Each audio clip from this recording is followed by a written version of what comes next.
So as you can see, it's a beautiful sunny day. It's gonna get up to like 80 degrees today. I shot this video back a while before, back in the winter when there was still snow in the ground. I got the opportunity to go with my family to Milwaukee and to check out their art museum that's just totally awesome. Last year when I went, I was really struck by one of the portraits they have hanging in the gallery and decided to kind of try and do a study of it. So I brought my sketchbook with me to go back to the museum, and here's footage from that trip.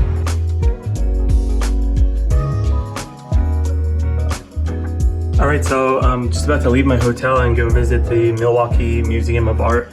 I've been here once before and it's a really great museum. I've actually done a copy of one of the paintings there, so I'm kind of eager to go back and check and compare my painting to the one there and see what lessons I can learn, and also just look at the amazing art. We'll see what we see. All right, let's go.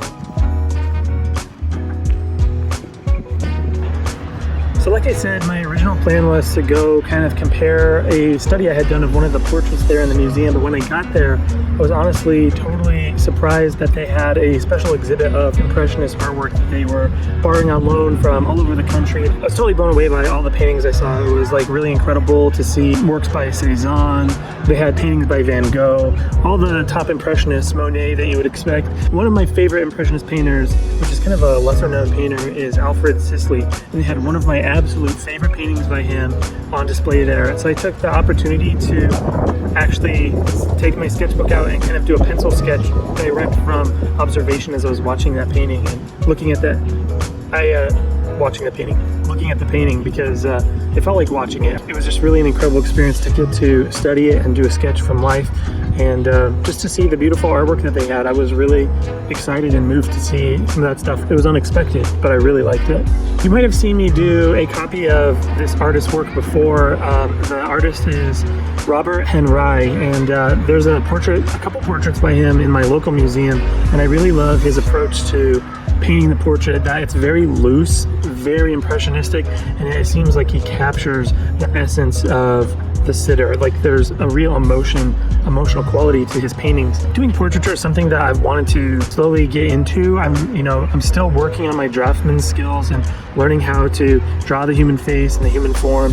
But I thought that doing kind of master copies of a painting would be something that was good to do. To my surprise, here at the Milwaukee Museum, they have tons of Robert Henri portraits, almost a little gallery filled with his portraits that I was really impressed by. And this painting of this old man really struck me. And so my plan was to do a painting just in black and white, and that was so that I could work on the value relationships, how dark and how light the skin tones are. That's something that's like very subtle and hard to achieve, something that I was working on. So I was going to compare it to the original portrait and to kind of take some notes, and I think that I'm actually going to try and do another copy of this painting in color later on. I'm really looking forward to the times when I can go back to look at art like this, but it's cool how art can inspire us across generations, across continents, across centuries of time, that it can still encapsulate a feeling and an emotion just by a simple scene that's in the snow, just by a simple portrait of some ordinary person, you know? And I think that really speaks to